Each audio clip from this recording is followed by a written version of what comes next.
How are you feeling? I know it's a Sunday, but like, come on guys, it's Cassie Clare. Obviously, I'm not Cassie Clare, but I could be for the right price. No, don't put that online, please no. As you guys know, tour is happening. Cassie will be in conversation with Alice Chow for half an hour. There'll be questions. The more unhinged, the better. We've had some strange, weird, emotional questions this week. So like, the bar has been set. No pressure. Don't ask her about Will. 250 people gasped in Piccadilly Waterstones. It was beautiful. Oops, hello. You all know me, roughly. If you don't, my name is Stephen. I send you all unhinged emails on the regular. Thank you all so much for being here. Thank you all so much for all you do. We literally wouldn't be here without you guys. So round of applause for all you guys. Woo! Louder, like you. You're here to see these amazing people, so without further ado, please give the biggest round of applause to Cassandra, Clare and Alice Chow.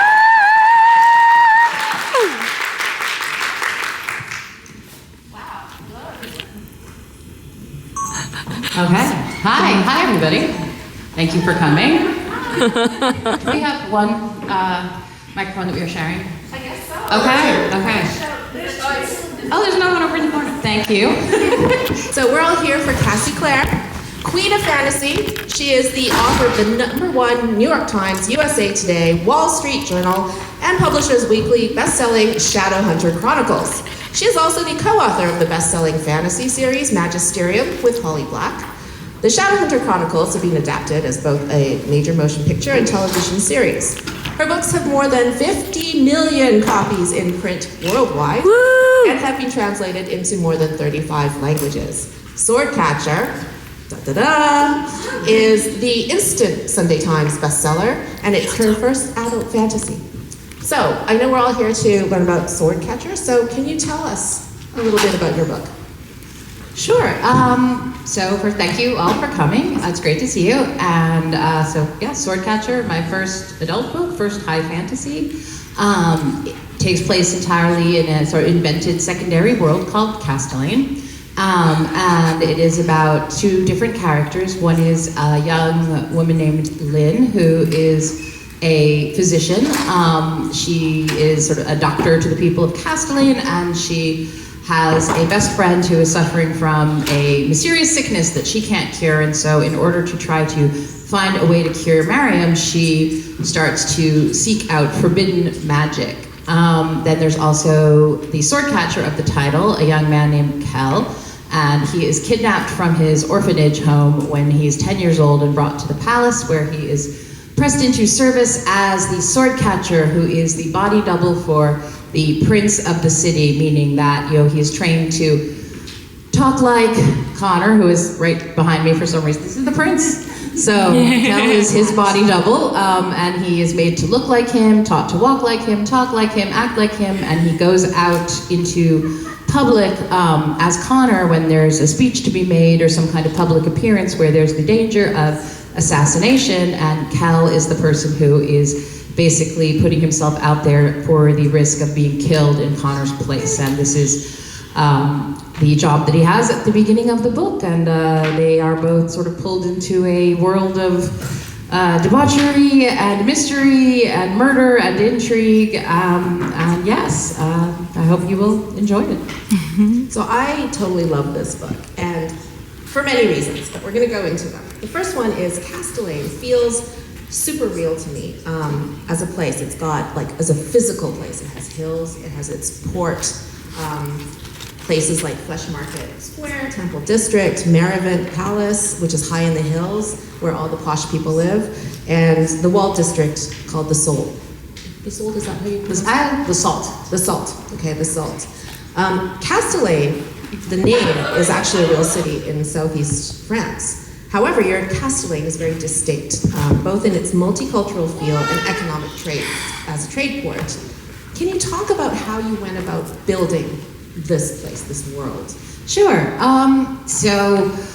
Oh my goodness, I had the idea for the sort of background of the world a long time ago, and then it was a while before the characters and sort of the setting came to me. But when world building, we often say geography is destiny, meaning wherever you put your invented world, your city, your, palace, whatever the geography of the place is, kind of tells you a lot about the culture that you've created. So Castellane sits between massive mountains and a port. It's on salt marshes, and which was inspired by Venice, because I was really interested in sort of the history of the Silk Roads, the history of Venice when it was sort of at the height of its power and wealth as a trading city, because you can't grow anything in Castellane. There's no land, there's no fields, you can't have animals, et cetera, and so you have to figure out, how do you make your money, how do you bring in food, and they make their money through trade.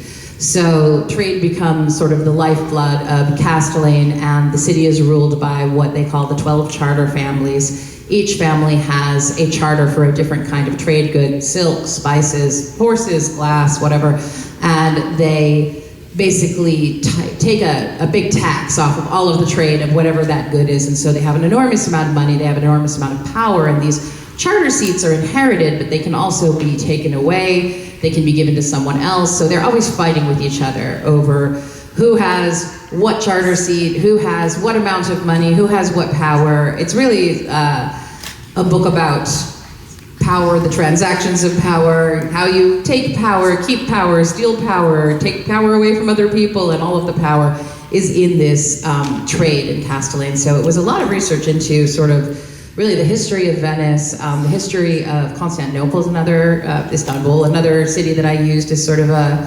historical basis, and the history of the Silk Roads and how they worked. So, yeah, like that, I can see all those layers in there. Can you talk a bit more about your research process? Like, what do you, how long does it take? It was 5 years of research of work. So, I started off reading books about the Silk Road, like Peter Frankopan's Silk Road books, books about the history of cities, how cities were built. I worry this is going to sound very boring, and I do feel like you have to go down a lot of very strange rabbit holes in order to sort of build this kind of thing. The history of not just Venice as a city, but also the government of Venice. I really enjoyed how chaotic it was. It also was ruled by what was called a Council of 12 like wealthy merchant families. And they were always poisoning each other and betraying each other and stabbing each other. And I really liked that. I was like, this is great. This is exactly the kind of thing that I'm looking for, because I want, a nobility of people who are always, screwing each other over and, betraying each other and murdering each other and trying to get things from each other. And there's no real loyalty in a lot of ways in Castellane. And I think that's sort of what makes the relationships that the book does focus on unique, is those are the relationships where there's actual caring and loyalty there, and so much of the other relationships are transactional. So it was just a lot of years of research. I read a lot of first-person accounts of people traveling on the Silk Road. There's a really great book that talks about Jewish merchants on the Silk Road, and has 12 different sort of first-person accounts of what that was like. There's lots of, I read diaries, I read stories of the Borgias and the Medicis and other families that are famous for, again, poisoning and betraying each other. Lynn is a doctor, so there was a huge amount of research into medicine, but that was kind of fun. I spent 6 or 7 months just watching medical dramas. It wasn't just watching medical dramas. I was also working, but I also watched all of Grey's Anatomy, and all of House, and all of St. Elsewhere, and all of ER, and I was trying to figure out what are the most simplest and emergent medical procedures that we do for people who have been injured or wounded. And actually a lot of them do translate back to sort of the same kinds of treatments. And so just that were happening, 100 years ago, 1,000 years ago. And the history of histories of medical implements, it got very granular. It was a lot. That sounds amazing. I also am so curious about your search history. That's the problem with being a novelist, though, is your search history, it was a lot of how can you poison someone? How can you just, how long does it take a crocodile to eat someone? Is one of my search histories, because Castellane is surrounded by ocean, but the ocean is full of these deadly crocodiles, so you have this beautiful ocean, but you can't go in it. And the crocodiles, they both have crocodile fights in the city where they bet on different crocodiles, but also the crocodiles, that's how they kill like prisoners, like political prisoners. They're thrown into the water and they're eaten by the crocodiles. So I was just curious about how long it took a crocodile to get a person. The FBI would be like, no, you don't need to. We're writers. We have a. I know we should register with the FBI and be like, we're going to be looking up a lot of weird stuff. Yeah, so please don't arrest me. All right, so going back into the characters, Kellyan Saran. How do you pronounce it? Yeah. Yeah, Kellyan Saran is an orphan. He's the one who's chosen to be the sword catcher. He's that chap over there. That's it. Yeah, so he is the Crown Prince's body double. His job is to protect and die for the prince, but he also has a number of identities. So the idea of identities is so interesting in him because he is an orphan. So he's kind of comes to you with a blank slate, so to speak.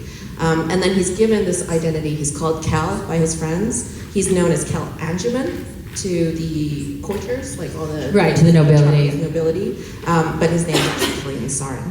Can you talk a little bit about him and his journey and his various identities and stuff that isn't too spoilery? He's holding his little talisman here. This is the sort of magical talisman that allows him to look to other people like Connor, because as you can see, since I'm between them, they don't look identical. But he is able to pass as Connor because he has this talisman, and other people who look at him see Connor when they see him. I was really interested. So Kel, I got the idea for Kel. I was watching a really terrible show that I really love called Locked Up Abroad. Has anyone ever seen it? Yeah, it's good. Okay, it's kind of an exaggeration, but it is about mostly Americans, some Brits, some people from other countries who get in trouble trying to smuggle either drugs or like 50 endangered snakes in their luggage over a border, and then they get thrown into prison, and usually they have to escape. And I really love a jailbreak. So I love this show, and also it has, it's not a documentary, it's dramatic reenactments with really terrible acting, which I love. So a lot of people being like, oh no, I have been arrested. And so I was watching, I was working and had sort of had it on in the background, was watching various episodes, and an episode came on about a young man who was pulled out of the Iraqi army in the 90s, and he was brought to the palace where Saddam Hussein lived, and he was told he looked a little bit like Uday Hussein, Saddam Hussein's son, and so he was going to be his body double. And they did plastic surgery on him, and they trained him to talk like Uday and walk like Uday and be Uday, and so he would go out in public and he would give medals and give speeches, and he was always the one who was there taking the risk of being shot in the place of Uday, who was a person who was at a very high risk of assassination. And I was sort of fascinated because he was forbidden from ever speaking again to his family, and indeed his family was told that he was dead.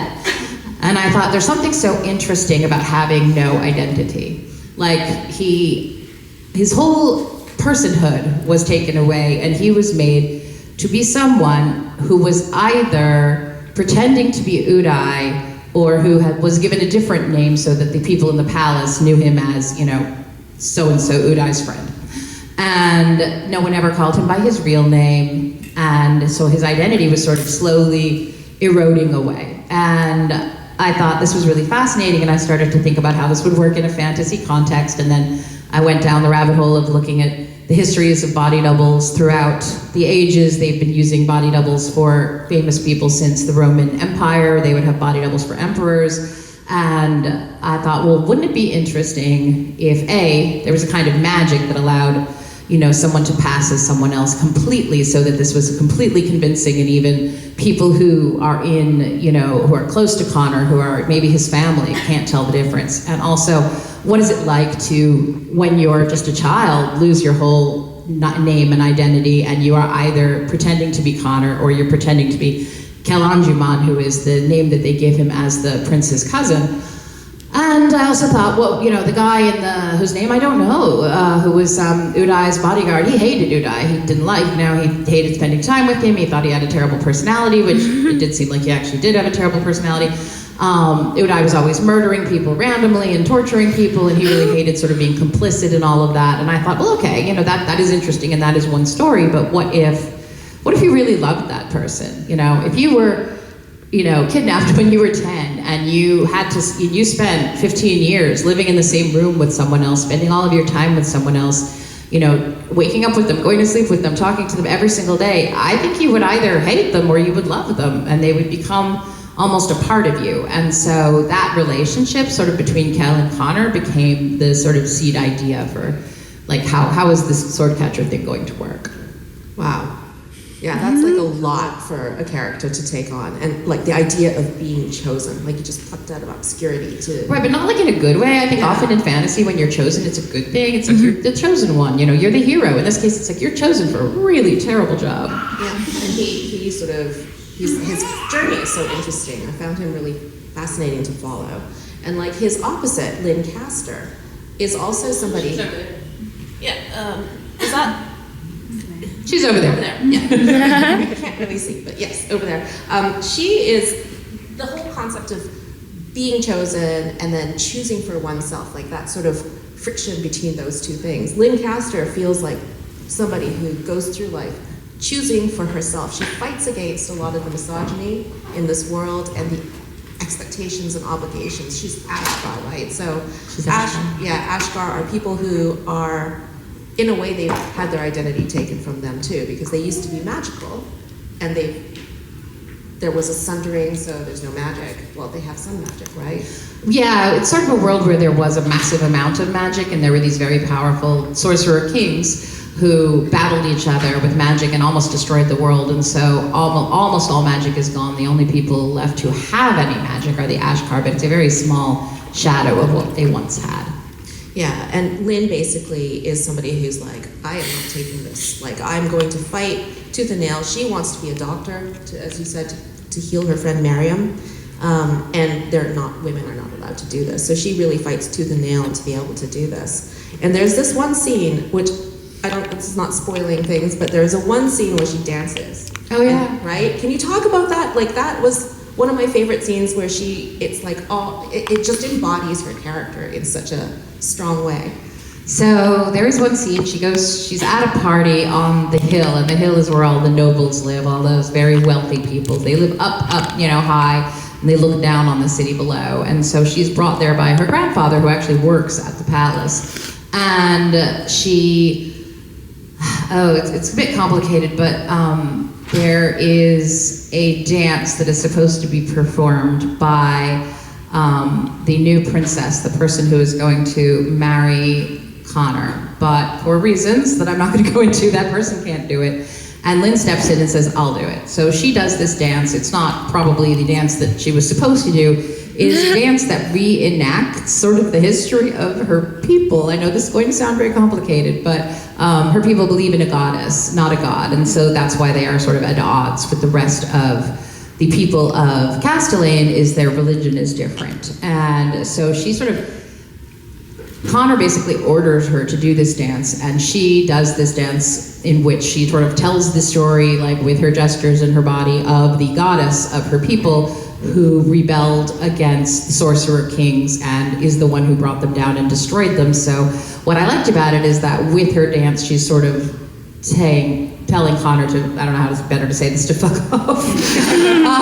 She's angry with him. She's angry that he ordered her to do something. That's not cool. She doesn't necessarily like him most of the time anyway, and so she does this dance that's both very rebellious, also very sexy, also very beautiful, and so he's completely, enthralled by this, and she is sort of like, yes, you're gonna love this dance, you're gonna want me, and you can't have me. And I like that about her, because she's very much like, whatever is to hand for her to rebel with, she will use it. Yeah, she's a badass. I love her. She's so good. Okay, so we're gonna get nerdy for a second again. I would really like you to elaborate a bit more on the language. So Castellane is this wonderful place of many cultures, many different countries. You've got Sartre, Marikand, even Zipangu, Hansa, Jumjosen? Oh, I'm terrible at pronouncing this. Okay, it's Gyeongjoseon. Gyeongjoseon, which is sort of East Asian-esque. It's Korea. It's Korea, okay. Joseon, that makes sense. But you have a lot of language in this book that was so cool, and can you just tell us more about how the language came about and how you created it? So I did consult a lot of different people on the languages for the different countries. Most of them have some parallel to our two countries in our world. So there's Kutani, which is Zanzibar, and There is, there's Hans, which is Germany, Nine Chance is Russia, Gamjoseon is Korea, Shenzhou is China, and Maracon is the Persian Empire, Sarth is Italy. So I did not create full languages for all of them because that's a lot. And I felt like that would be a bit overwhelming for people, but the language that people speak in Castellan is Occitan, which is a very old offshoot of French that used to be spoken in southwestern France. The Sarthian language is Venetian, which is a dialect of Italian. Then the Ashkar and the Malgasi, who are the Austro-Hungarian Empire, speak completely invented languages. So for that, I hired conlangers, so people who create languages for like television shows, movies, that kind of thing. The people who made Klingon, who made High Valyrian, they make working languages for imaginary worlds, and there was something that was so interesting to me about that. I mean, I can't do it myself. I don't know. I'm not Tolkien. I'm not a philologist. I don't know how languages function from the ground up, but I sort of gave them guidelines. This language should sound, Malgasi should sound like Hungarian, Kutani should sound like Swahili, and the Ashkar language should sound like Hebrew. And can you build from sort of those bases completely independent languages? So those are their own languages that don't exist anywhere else. So this was a big challenge for my audiobook readers. They were miserable because they were like, we don't know how to pronounce any of this. And I was like, I don't honestly either know how to pronounce it. So you can call the translators and they could maybe read it to you, or you could wing it because there's no one out there who speaks these languages, so no one will ever correct you. Oh my god, I love this. I really want travel guides and glossaries. I know, I love the idea. Right? I believe somebody once told me Harry Potter was translated into Klingon. Really? That's wild. Yes, it's been translated into basically everything, and I was like, I really want to read that. I mean, I'm not going to get very far because I don't speak Klingon. I really just want to read like a couple of sentences. Oh my god, to have people come up to you and speak in these languages. I mean, that would be very cool. Right? Rarely do they actually build them out unless there's like a TV show or a movie or something like that. But I mean, definitely we've seen that happen. If anybody who's seen Game of Thrones has seen those languages get built out, so it's really, and I think for Shadow and Bone they did it as well. They built out some imaginary languages. And there's something I just love about a language that just exists in the book. Yeah, the seeds are there, so maybe one day somebody will come up and, Well, my conlangers would be very happy because they would enjoy the work. So magic used to flow freely before the Sundering. And then the Ashkar were powerful in their own right at that time. And there are these interchapters between each chapter, which have this wonderful fable-like quality. They're extracts from historical texts in the world, right? Tales of the Sorcerer King, Book of Maccabi, and then letters. Can you talk more about how magic is structured in this world? The forbidden magic, the permitted magic, and what influenced its creation? So I will tell you a story, but it begins in 2003. So long before I had a book published, I went to the first ever signing by a fantasy writer known as Holly Black. Became my best friend. I didn't know that at the time. I was just going because I liked her book Tithe, and it was the first signing that she had done. And apparently nobody told her, you're not supposed to go have coffee with people that you just met at a signing because they could want to murder you. So I was like, want to go get coffee? And she was like, sure. Also, I told this story and somebody in the audience raised their hand and was like, I just saw Holly and she went and got coffee with me. And I was like, she has learned nothing. Though admittedly I didn't try to kill her, so she may have been lulled into a false sense of security. So we went out to a coffee shop and I told her about Tithe, why I like Tithe, and I thought it was such a great, book. It's such a fun take on fairies, and she asked me if I was working on anything, and I said, well, I have this idea for this world, and there used to be all this magic. There was this, massive amount of magic, and there were these sorcerer kings, and they battled, and they nearly destroyed the earth, and now there's just this small group of people who can do magic, and they're the only people left, in the world who can do it. And because they can do magic, everyone either fears them or admires them or wants to take the magic from them. And she was like, do you have a character or a story? And I was like, no, just this idea. She said, do you have any other ideas? So I was like, well, I have this idea for a group of, people who fight demons and they cover themselves in tattoos, and there's this girl Clare, and she was like, do that one. That one sounds like you know a lot more about it. And she was right. So that was City of Bones, and obviously I've been writing, Shadowrunner books forever since then, and enjoying it. And then when I came across this story of the body double and started doing research into body doubles, I realized this story belongs in this world that I thought of a really long time ago. And so once those two things sort of snapped together, then that became Swordcatcher. And so the way that the magic works in this world, there was once this very powerful magic, and it was activated by a specific word. That word is now gone. In destroying all magic, that word was erased from the world. It no longer exists, and without that word, people can't do the kind of magic that they used to do, appending whole ranges of mountains and whatnot.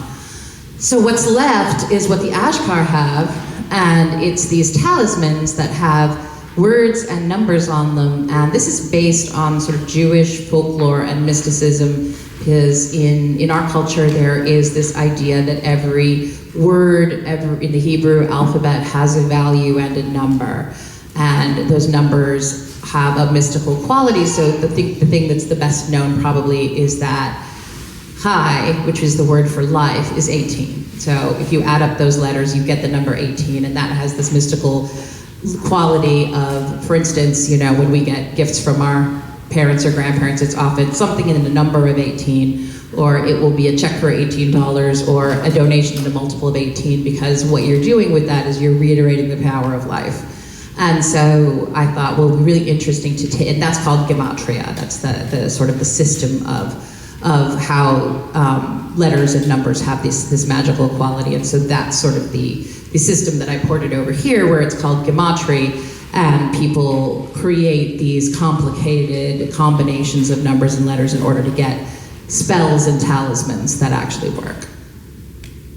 I like that. I love the 18 is life, because in Chinese we have 8, and it actually just means prosperity, make lots of money. So multiples of 8. Yeah, it's not quite as beautiful. But that's interesting. I mean, I think a lot of cultures have things like if you've seen dreidel games, each the dreidel falls on a different symbol, and that symbol, is a letter of the Hebrew alphabet, but it has a value, and thus it can be a gambling game. So one of the letters will have the value of nothing or half or gaunt's everything, and so that's how that works. Yeah, numbers all over, like, what is it, Fibonacci? Yeah, but don't ask me about actual numbers because I'm very bad at math. Okay, so let's go to romance. Yeah. You are Queen of Slowburn. Really, I think Shadowhunters, it's like book 3 before they usually. So, can you talk about the romance in this book? Or sure. Is that a spoiler? No, it's okay. Last question, and then I'm gonna go after. Then we'll go to audience questions. So yes, there is romance. I think a lot of people also automatically sort of think, and I understand why, that Kel and Lynn have a romance, because they're the main 2 characters, but they don't. Spoiler. So Kel kisses everybody in this book. It's very hard to actually figure out what direction he might be going with his romance. So he buys some poison from a guy and he kisses that guy. There's a girl that he's had a crush on since he was a child, basically since he first came to the palace, and he's clearly interested in her, but which way he might jump, I think, is a little bit mysterious. Kel's romance is a little bit difficult to pin down, but definitely there is a relationship between him and this girl named Antonetta Elaine, who is the daughter of the Silk Charter. And when they were kids, they were really close. He had this big crush on her. I think he even proposed to her at one point, and then her mother came down on him like a ton of bricks and was like, "You are nothing, you are nobody, you're never gonna, stay away from my daughter." And so he hasn't spoken to her at the beginning of the book in something like 10 years, and then, various events conspire to reconnect them. Antonetta turns out to be a lot more than he initially assumes that she is. And then for Lynn hates Prince Connor. She hates him. She hasn't even really met him, but she hates his guts because she feels like he has taken her grandfather and her family away from her, because her grandfather her parents are dead, and her grandfather, who should have raised her, basically put her into an orphanage in the Salt because he was like, I am the advisor to the royal family, and someone from the Ashkar people needs to be at the palace to be reminding them constantly, of our humanity, that we're people, that, that we need to be regarded as human. And so he believes that's his main duty, and so she thinks he's failed in his duty to his family, and she blames the royal family for that. So the first time she goes up to the palace, She actually meets Connor. She dislikes him. She dislikes him for quite some time, but and he seems to dislike her as well. But as often happens in these things where people seem to really dislike each other, they also have other very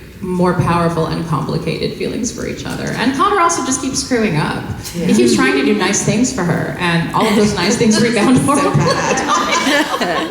So the nicer he tries to beat her, the more angry she gets. Poor guy. Oh my goodness.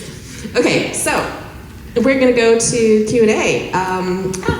Anybody have any? You can ask about anything. Doesn't have to be sword catcher. All right. Yeah, bye. I looked over and you had your hand up. I wonder how long does it take a crocodile to eat a person now? So I was like, it's a silly question, I'm just gonna, then you can first. But now No, that's a good question. And disturbingly, I know the answer. So actually, it's a very gross answer, and you're all gonna be sorry. It takes a crocodile a really long time to eat somebody, but it doesn't actually take them a very long time to kill the person. So what crocodiles do is they grab you, they roll you underwater until you drown, and then they stuff your body somewhere, and then they take like a week to eat you. It's the worst. I would so much rather be eaten by a shark. It's so gross. I'm sorry, it was a first question. No, actually, it's a good icebreaker.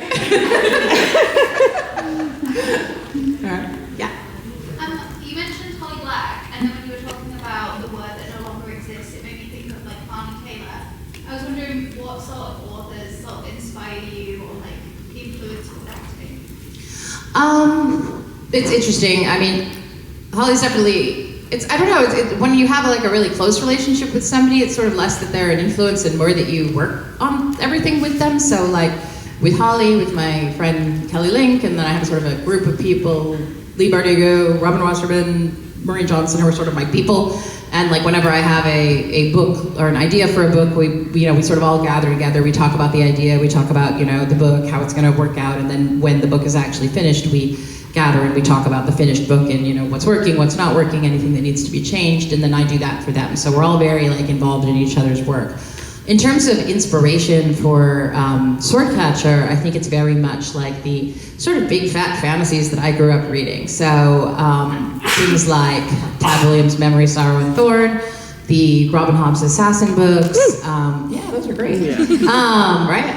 Obviously Game of Thrones, things that are these sort of big tapestries of these worlds. I've always been fascinated by worlds that are just massive, that you can live in, that have all sorts of different cultures, all sorts of different cities, all sorts of different, alliances and allegiances that are always sort of playing with each other. I think I would look back on all the stuff that I read when I was younger that are just these many multi sort of entry fantasy books, and I did go back and reread a lot of them before I wrote Swordcatcher. I'm really interested by your approach to medical research, because I know you said you did a lot.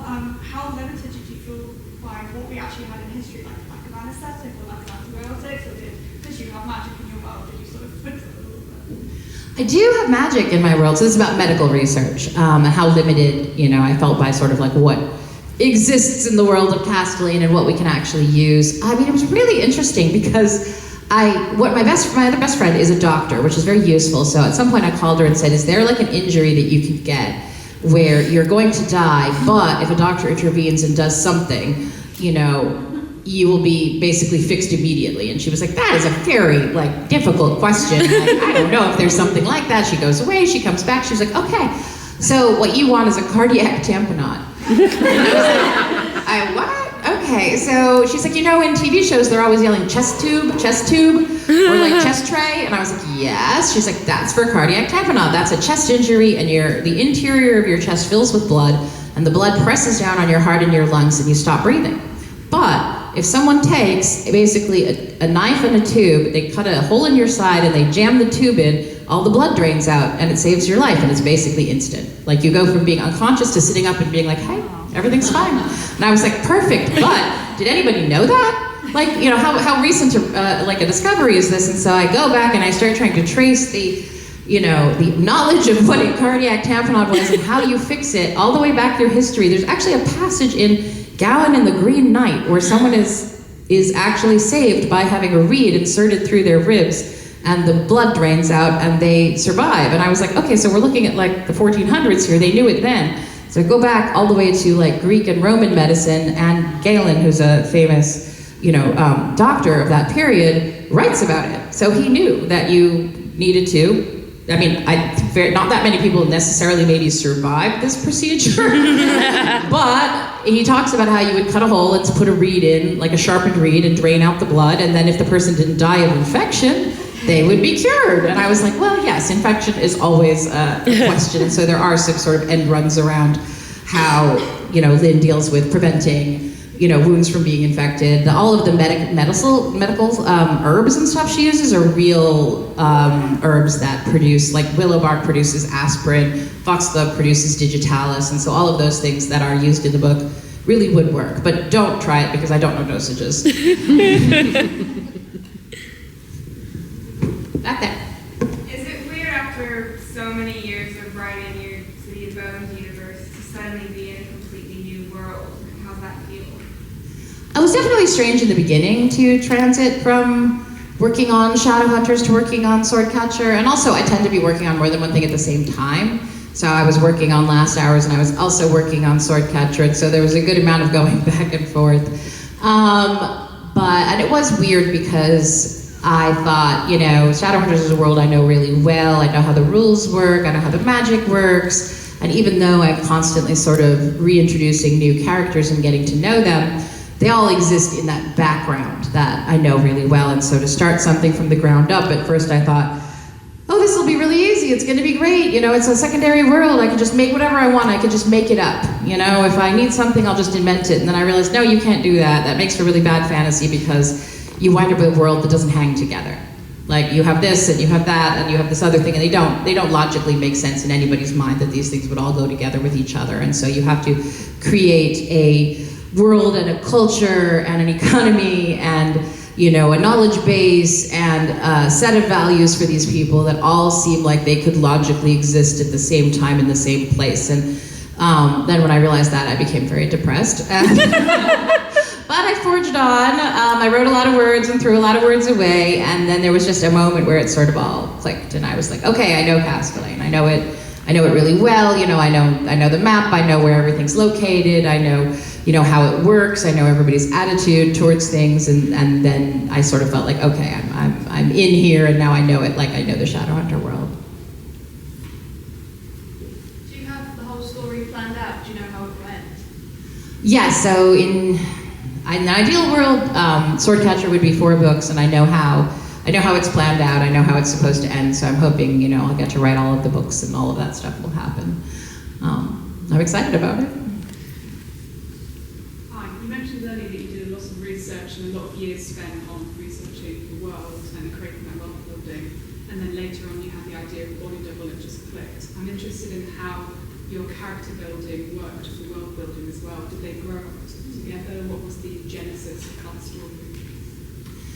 I think that for me, stories tend to start with the characters. Like I'll usually have the idea of who the main characters are, and then the characters that surround them and the relationships they have with each other before I know almost anything else. And I do think that was one of the big transitional things between Shadowhunters and Swordcatcher, was that I was coming up with these characters, but at the same time, I was trying to figure out the world. So definitely the characters went through a lot of changes in the beginning because I thought, okay, they work, this is this character, they have these characteristics, and then sort of the world around them I would figure out would alter or change in some way. And I think characters do change a lot. Kel changed a lot. In the beginning he had parents, he had a family, and then he was taken away from his family and brought to the palace, and then I thought he's going to spend the rest of the book looking for his family. He can't have a family. Like, they just stole him from his parents. What are his parents going to do? Just keep, hanging out in the city being like, I'm sure he's... So I had to go back and get rid of them and start all over again with an orphanage, and then figure out what kind of orphanage it was and all of that. So there's a lot of sort of like, you start with the character and then you realize, oh, this one thing about them, it doesn't work, it doesn't make sense. Connor had a younger brother for the first draft of the book, and then I realized that their relationship just duplicated the relationship he had with Kel. Kel's basically his brother. And that if he had also another brother, that other brother was extraneous. And so I had to go back and I was like, I'm sorry, buddy, maybe you'll be in a different book. I've excised you, you're no longer here. So I feel like there's a lot of sort of that kind of thing where you're sort of carving the book into the shape it's eventually going to be, but you have to cut out, pieces and add pieces as you go. Hi, in your book, you say it's your big fantasy series, but it's a bit of a departure in that sexuality is fluid and sort of anyone can be with anyone. There's no sort of societal thing like that. How conscious a choice was that? Was your thing? That's a good question. So in Swordcatcher, he's saying, sexuality is very fluid and anyone can be with anyone, as evinced by Kel, kissing literally everybody he comes across. Yeah, he's bisexual. Connor's, probably I would say pansexual. Connor's pansexual. Lots and lots of the nobles are. Almost everybody is, basically. And there's no... I was very conscious, which is why the first time we really see Connor as an adult, his counselors are trying to argue him into getting married, and they have this big book of all of the marriageable royalty from across the continent, and it's a mix. There's some ladies, there's some men, and there's no particular indication that it would be any different if he picked a princess or picked a prince. They just want him to pick somebody. And there's a prince he's considering, but he eventually rejects him, not because he's a man, but because he's too tall, and Connor doesn't want to be the short one. So that was conscious just because I thought, okay, this is a world, and I'm going to deal with prejudice and oppression in this world in the sense of the way that people treat the ash carpet. They don't have to have the exact prejudices that map onto ours. Why should they? So I thought, why not have this world where, there is absolutely no judgment regarding sexuality whatsoever, and it's just considered to be a complete neutral.